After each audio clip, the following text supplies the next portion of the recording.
Hallo, ich freue mich, dass du heute bei mir bist. Nun wünsche ich dir ganz viel Spaß mit dem Video.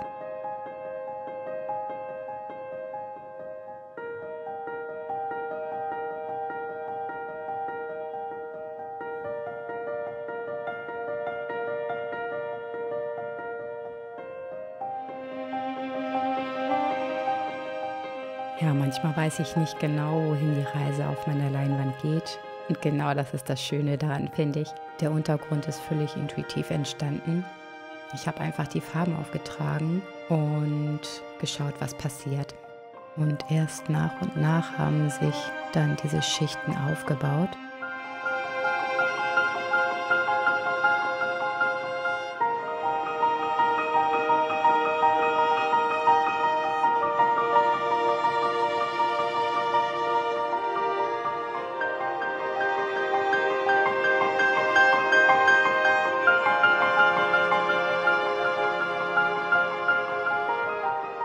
Hier bin ich doch noch mal mit dunkler Farbe rübergegangen.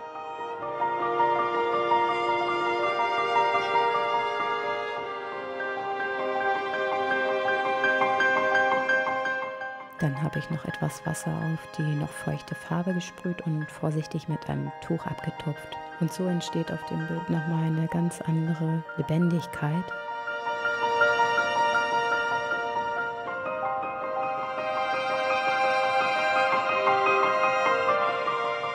Hier noch ein bisschen mehr.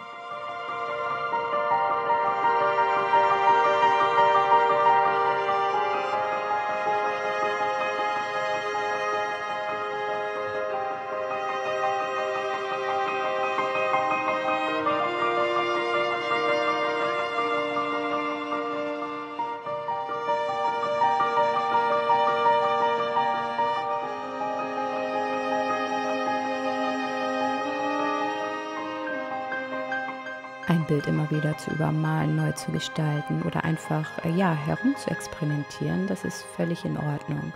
Kunst ist kein geradliniger Prozess, finde ich, sondern ein ständiges Entdecken. Ja, und manchmal braucht es mehrere Schichten, um das zu finden, was sich richtig anfühlt. Und genau darin liegt der Spaß. Im Ausprobieren, im Verwerfen, im Neuentdecken. Es gibt keinen falschen Weg, nur den, der dich weiterbringt.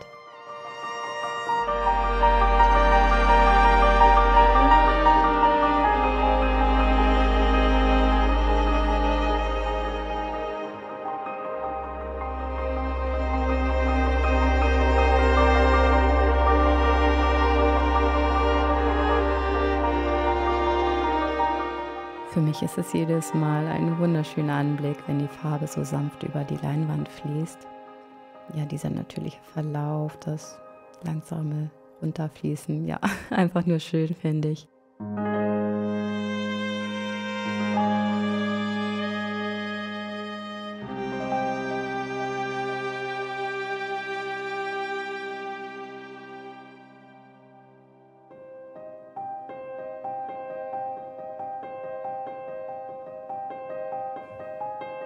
Ja, da mir dieser Untergrund richtig gut gefällt, möchte ich ihn erhalten und trage jetzt eine Schicht Acrylbinde auf.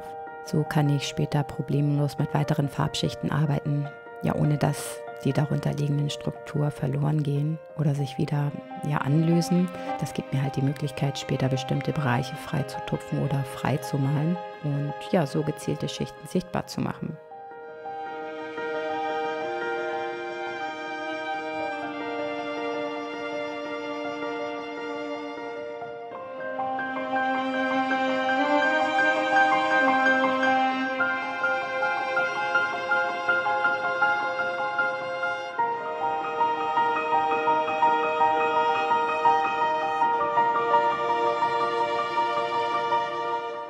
Bei diesem Arbeitsschritt kam mir dann die Idee, mit Zeichenkohle florale Formen wie Blumen oder Blätter anzudeuten.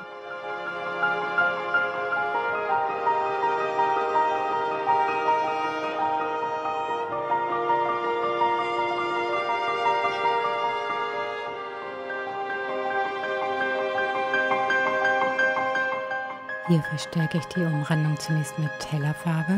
Mein gedachter Lichteinfall kommt von oben links, also setze ich hier gezielt die helleren Akzente. Und so entsteht mehr Tiefe und die Formen werden plastischer.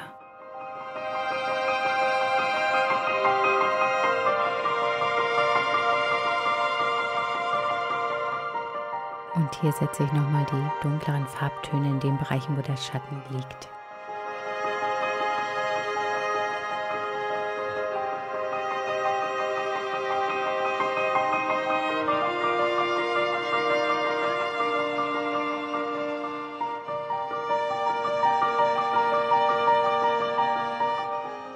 Mir hat noch ein bisschen diese Wärme gefehlt und da benutze ich liebend gern goldene Farbe und setze da noch mal ein bisschen Akzente.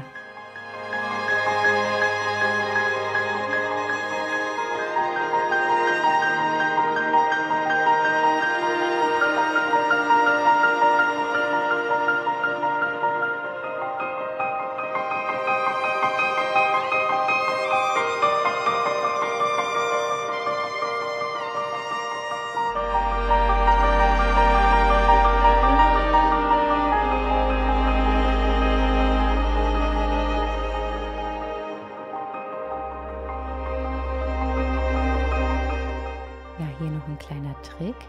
Falls Farbe über das Abklebeband geraten ist, entferne ich sie ganz einfach mit einem nassen Schmutzradierer. Das funktioniert jedes Mal wunderbar. Viel Freude beim Nachmachen und jetzt wünsche ich dir einen wunderschönen Tag. Bis zum nächsten Sonntag. Tschüss.